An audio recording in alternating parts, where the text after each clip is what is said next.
My friends, welcome to the Bike Lane.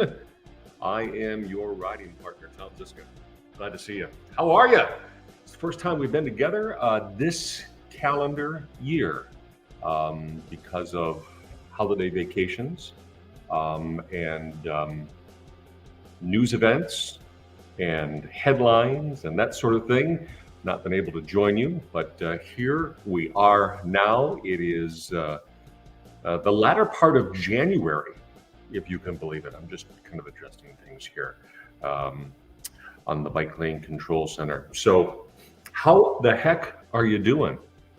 As I talk to you, it's raining like a son of a gun right outside. You can kind of, if you look at that window right there, you can kind of see the rain still coming down. It will come down for the foreseeable future. But maybe if you're watching this on a tape delay, it's sunny by the time you see this, or wherever you are. Either way, glad to have you. How's your riding going? I unfortunately have not ridden a bicycle outside since December 19th. How do I know it was December 19th, you may ask?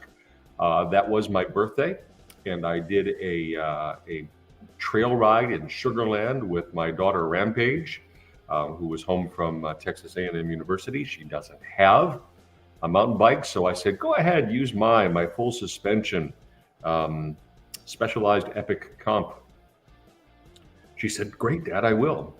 And I rode my gravel bike on the trails. It seemed like a good idea, but then my back reminded me why I like the full suspension going up and down and thither and yon in the Sugar Land trails. So kind of jacked up my back, and I've not been able, because of that and the weather and headlines and that sort of thing, I've not been out on the road bike since then. So I'm highly hopeful that we can do that sometime in the near future. But enough about me. Why are we here? We are here on the Bike Lane, and let's put that up there, Bike Lane right there, to talk about something that's very, very vital to anyone who races a bike. You love them, you hate them. I love them actually. The officials, depending on what side of an argument or a conversation you are on, they're either your best friend or maybe you don't like the decision they made, and too bad for you. But races don't happen without somebody there to make sure the rules get followed. And we have a great set of USA Cycling officials here in the Houston area. And some of them have become great friends over the years. And maybe they are to you as well. And these races, these events don't happen without somebody to monitor the rules in varying degrees, depending on the type of event, to make sure that the scoring happens correctly, and that rule breakers are noted and dealt with accordingly. And so that everybody has a great experience. So I had an opportunity to catch up with them a few weeks ago, actually, up in Belleville, in action. It was a gravel race, and the rules are a little, I hazard to say, more lax there than they are maybe in a crit or a track environment, a velodromic environment, or a road race. But still, the rules are the rules, and we need people to follow them. So for that, I present to you, ladies and gentlemen, the officials. It's their first time. Basically, Craig is going to lead you out around the corner for the first few hundred meters. Once he pulls off, then you're free to race. Okay? I don't know if we have any more pink ribbons. I'll see. You can't see your number.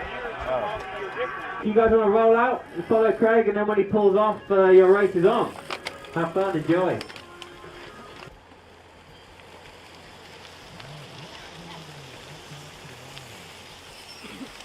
Cynthia Ullman is one of the faces that bicycle racers see at the start and finish line and in between. One of the officials. Yes. Here, you are the one who came to me and said, you might want to talk about us. Why is that? Why? I did not need convincing, but why? Why? How important is the official in this process? Well, what's interesting about it is it sounds so easy. Racers come across, you write a number. What's the big deal? But what about when you can't read the number? What about when racers don't know the rules? Our number one job is to ensure the safety of the riders. Right. So if someone's being unsafe, we visit with them. Or we want it to be a fun environment where you can bring your kids, whatever. So if there's language that's inappropriate, we visit about it, things like that. Because we want to have fun as well. So the people who don't race bicycles understand. You are here, number one, because there's literally a book of rules. Yes, there about is. how various bicycle races should be conducted. That's correct. And then, at its most basic, you're deciding who wins, who loses. Yes. In a flash, these numbers and Yes. people are going by. We've all got numbers pinned to the side of us, hopefully visible, and Yes. the blur of bicycles going by. How challenging can that be? It can be very challenging because we can have 30 racers come across in 7 or 8 seconds. So the best thing to do, if it's a 3-digit number, we write down the last 2 digits, or sometimes you just write anything you can. And folks say, I'll yell my number out. Well, if all 30 yell the number out, that doesn't work. Right, right. So how long have you been doing this? 20 years. I took a break in there for a while. And I know at my very first race, I was like, wait, come back here. I didn't get your number. And now it's not a big deal. But it does take a little practice, and you get used to reading numbers. And that's why it's so... You develop your own system that works for you, right? Yes. And that's why when a number is upside down or pinned funny, it disrupts that whole train of writing down the number. Why do you do this? Because we're standing out in the middle of a dirt road on a Saturday Yes. morning. You had to get up probably before the sun came up to get Yes, here. I did. Why do this? Well, I initially did this because at the time I was single, and I thought, what a great way to meet guys. Because there's one of me. This was Yeah. back when racing was really in its heyday, and I thought a stage race might have 400 or 500 people. What a great thing. And then I got to love it, and some of my dearest friends are bicycle riders. So this is my family now. That is the truth, really. Yes, it is. I mean, for you, for me, I know more people who ride a bicycle than I know who Yes. don't. And initially, when I signed up, back when I started, it was a 2-day course. I'd never seen a bike race. They would talk about things, when you do this, when you do that. I'm like, I don't even know what any of that is. But I thought, I'm going to, I'll find out. But just think of the pool of men that's out there. Because so many people say they love helping the community or all of that. It was to meet guys. And, all right, so it worked for you. Yes. Yes. Eventually it did. You met your husband, who sadly passed last Yes. year. And certainly, as always, condolences, and the cycling community Oh, yes. offered their condolences It was to you for that. huge. Yes. And that's, when you said, this is my family, Yes. that's really, you told me Literally. once, you told me once that you didn't realize, didn't fully appreciate how much of a family is until Yes. that community said, Cindy, let's give you a big damn hug. That is exactly, literally, and figuratively what happened. And he did the same thing. We were actually, my late husband and I were in the same officiating class. But You met a guy. yeah, it took quite a while. Right. He had a personal tragedy, and Yeah. then he became single and so forth. But and the people I've met are just the kindest, most wonderful people. I could never have gone through that without my family. I did not mean to take you there. It's you, okay. You know I didn't. But I know you didn't. But I couldn't help but bring that up. Sure. Because Bill was just such a fantastic part of your Yes. life and part of this community as Yes. well. An official. Yes, he was as well. Does a race, and Stuart over there said, does a race happen well without an official? Not generally. No, it I've never doesn't. seen it. Well, because it's like so many things, and I've experienced this on the other side, where how hard can it be? There's a guy, you write the number down. No. Exactly. Yeah. So You found out. yeah, I have found out the Yeah. hard way. So we're going to let you write numbers down. Cynthia. Cynthia. Cindy's over there. Yeah. Cynthia, thank you, dear. You're welcome. Appreciate it. They're all having a pinball. Hey, TJ! 3x8. Thank you. Cindy Smith Yes, sir. is the face more racers see. Yelling, whistling, pointing, and scoring. How long have you been officiating bicycle races around the world? I started with local races in about 1988, so a very long time. And when I say around the world, you literally travel globally, various and sundry races. Yeah. How on earth did you get into that? Well, again, I started locally, just doing local races that friends were doing and they needed help. And just sort of over the years, you get experience, you learn what you're doing, you take exams, you work your way up in the rankings, just like the riders do. Yeah. You know, they start as beginners and work their way up. And eventually became an international level mountain bike and cyclocross official. And I do races in North and South and Central America.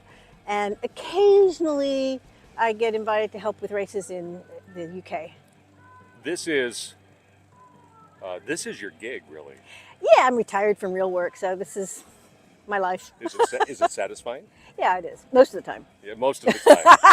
I will be honest. It I has was- its moments. I was talking with Cynthia about the rules themselves. There is a voluminous collection of rules, and between you and your partner, I don't know anybody who knows them right off the tip of your tongue Yeah. when necessary. How complicated ultimately are the nuances of It- bicycle racing? It depends. In track, for example, there's a lot of little subtle nuances. Gravel is much more loosey-goosey, so Yep. to speak. There's really not a whole lot of rules around it yet. It's relatively You new. start, you finish, don't crash into people. Yeah, try not to hurt anybody or yourself. Yeah. You know, that's about it. But then, you know, there's all sorts of things, and there's extra nuance added in for someone like me who does international, because the international rules are not exactly the same as the U.S. rules, and often it's very subtle differences, and it's more in attitude than in actual written difference. Right. Basically, in the international level, the basis of most of the rules is the French world. Okay.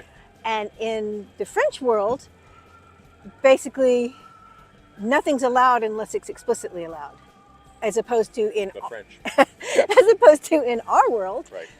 it's allowed unless you tell me I can't do it.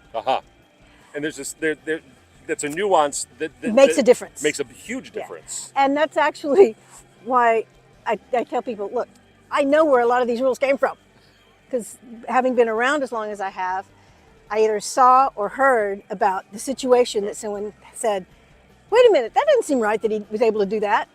You're right, we'll write a rule against it. Yeah. It's kind of the it's kind of a version of asking forgiveness rather than permission. Right, Some variance of that. right, exactly. Yeah. You are friendly and friends with so many of these Oh, yes. people. You are not necessarily here to be their friend. No. I may give them a hug before or after the race, but if they do something wrong, they're just as wrong as anybody else that I don't know. We have been friends, you and I, a good number of years. Absolutely. Quick little anecdote. Uh-oh. At the front end of my illustrious, not really, racing career, I've never won anything. I'm never going to win anything. I just like being here. I was late. It was in Fayetteville, and I was late to the Oh, start-finish line. And Cindy, very friendly, hi, you, Zizka, you're late. I'm going to dock you 20 seconds. Yep. Oh, okay, yes, ma'am. Yeah. Yep. Because, again, friendly, but I had not gotten there on time. Yeah. And this was a timed race. Yeah. And so I got a penalty. Yeah, along those same lines, that to do with that same race, the Fayetteville stage race, that was a wonderful local stage race for many years. That was our normal thing. If you didn't sign in to let us know you were there in time, you got docked 20 or 30 seconds, Right. depending. Well, I was at another stage race, a professional level stage race in another part of the country, and a guy walks up to me and says, "Hey, you're Cindy. I know you. You're from Texas." Yeah. I didn't recognize him Right. because, frankly, I don't know 3/4 of the racers at some of these Exactly. big events. Exactly. Ones I do know, I know, but there's a lot I don't. And he said, "Yeah, you penalized me 30 seconds." And I said, "I bet it was Fayetteville stage race." And I said, "And you were late signing in?" He said, "Yes." And I said, "Have you ever been late signing in for a race since then?" He said, "No, I have not. Thank you." Thank you, ma'am. May I have another? Yeah. That's a good lesson. Because he learned his lesson at a local level race. So at the pro level race or higher level races where it mattered more, he knew what he needed to do. And that's one of the reasons why we do what we do, at the local level especially. Because if someone moves on, we want them to have the knowledge that they need to compete fairly and safely and properly Right. at the higher levels. So by enforcing the rules, oh, it's just a local race, come on, come on. No, by enforcing the rules at the local level, the people who do move on are ready. Makes a big difference. One of my first bosses in my 36-year TV career said much the same thing. If I don't hit you hard for making silly mistakes now, you will make those silly mistakes for however long you do this. Right. So it's just as important now at this beginning little podunk wide spot in the road as it is in a major city like Houston. Absolutely. Works the same way. So do you enjoy yourself getting up here in the middle of nowhere and still doing this largely? When the alarm goes off, not so much. Yeah. But once I get out here and I'm talking to people, and this gorgeous, weather today is perfect, for example. Yeah, I really do enjoy it. And I enjoy when I leave a race and know that maybe it went a little better for riders and staff because I was there. And that's incredibly fulfilling. That's what it's all about, is making things go better for other people. Amen. I'm going to leave it at that. Cindy Smith, thank you very much. I appreciate it. Thank you, Tom.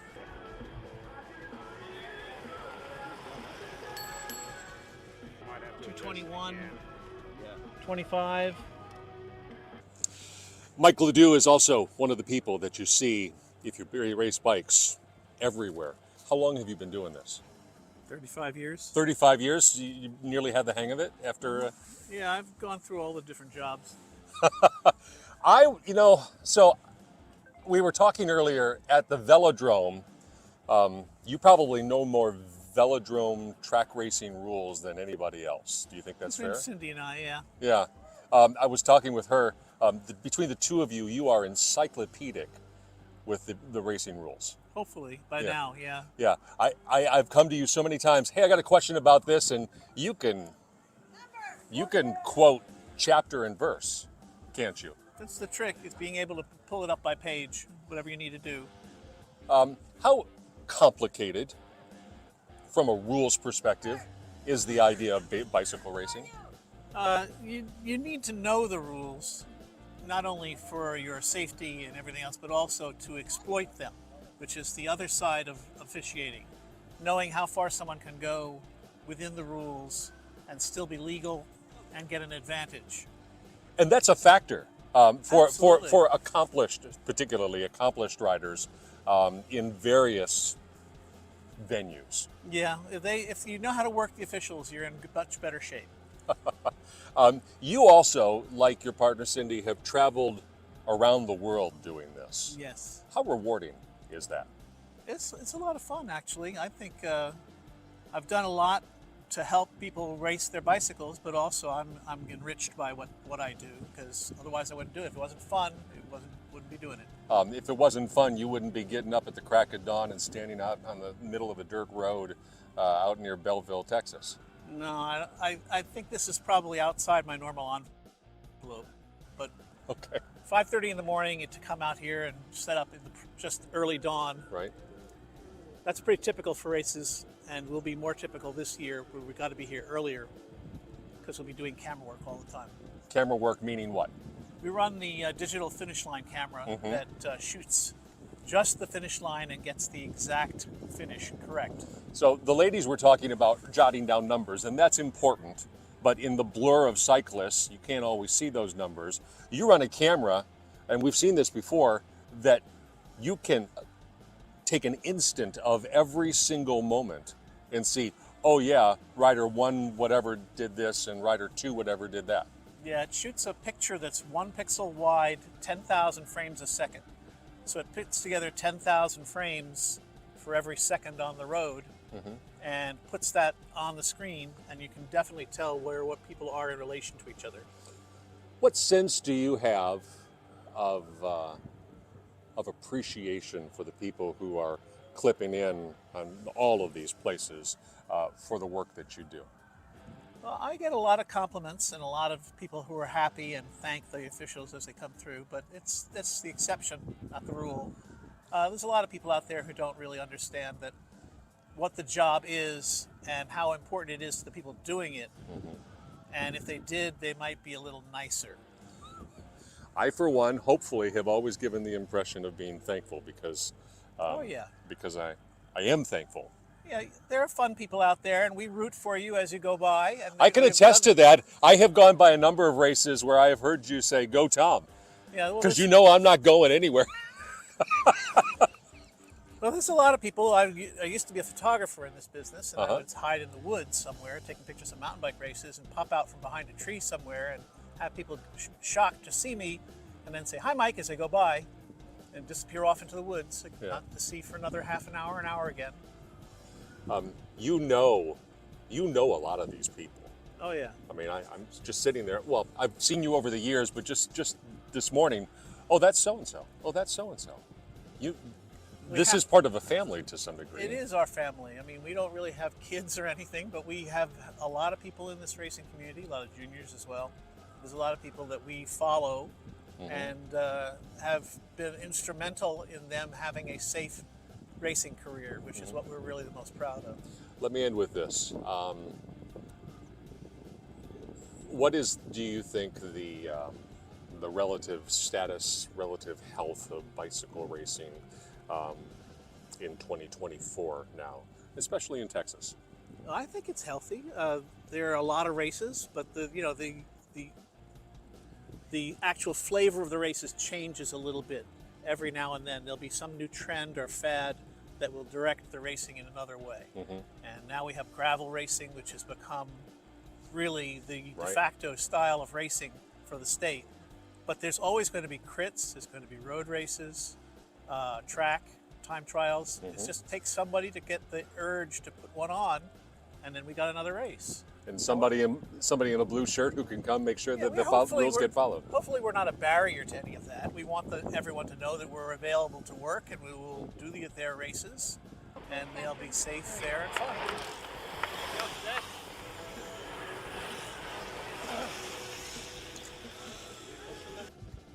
Ladies and gentlemen, I present to you the officials.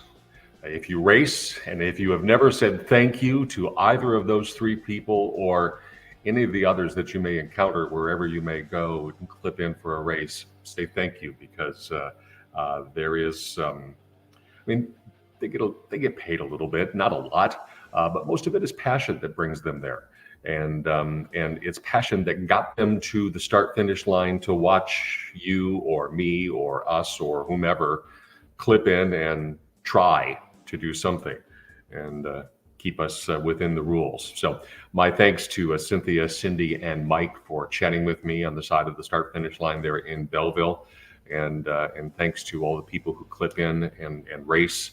I'm thankful for all of you. And if you never had a chance to see one of these races, I encourage you to take it in as we get warmer. We'll have more opportunities. And if you do race, I look forward to seeing you out there as well. It's going to do it for us on this rainy Bike Lane Monday. I hope you get a chance to ride. I hope you have a great time doing it. And I hope you do it safely and that you keep the rubber side down, as the saying goes. From the Bike Lane, my name's Tom. I'm your riding partner, always will be. If you got a story, hit me up. You got all the contact information scrolling across the bottom of the screen. Email, Facebook, X/Twitter. I always love hearing from you. I always love hearing the ideas. Until next time, my friends, that's the news, and I'm out of here.